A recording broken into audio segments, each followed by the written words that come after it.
দেখো বন্ধুরা, আমাদের গাছের কচুরলতি কত কচু হয়েছে পিছনে দেখো। কচুরলতিগুলো উঠাই আনছে, কি সুন্দর লাগছে। নমস্কার বন্ধুরা, চলে আসলাম আর একটা ভিডিও নিয়ে।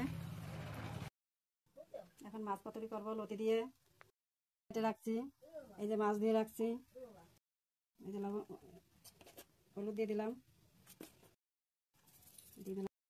দিয়ে দিলাম কড়াইতে তেল। মাছটা ভালো লাগবে।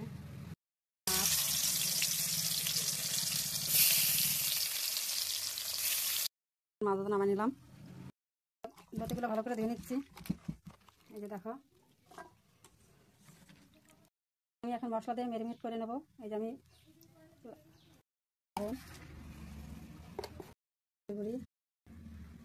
আছে রসুন, পেঁয়াজ, শুকনো লঙ্কা বাটা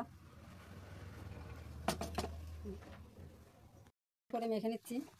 এখন দিয়ে দেবো এর মধ্যে সরষের তেল। দিয়ে দিলাম সরষের তেল। এখন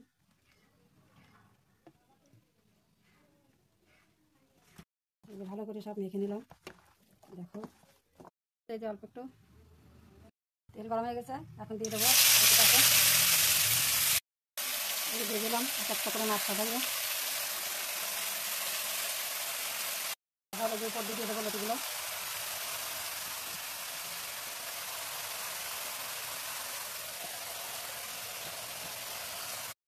এইটা ধুয়ে গামলাটা দিয়ে অল্প একটু জল দিয়ে দিলাম সাইড দিয়ে।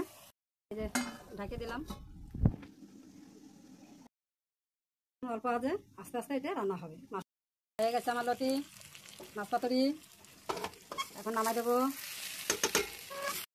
হয়ে গেছে মাছ পাতুরি লতি দিয়ে। দেখো কেমন লাগছে, একটু কেমন হয়েছে লতিটা কমেন্টে জানাই।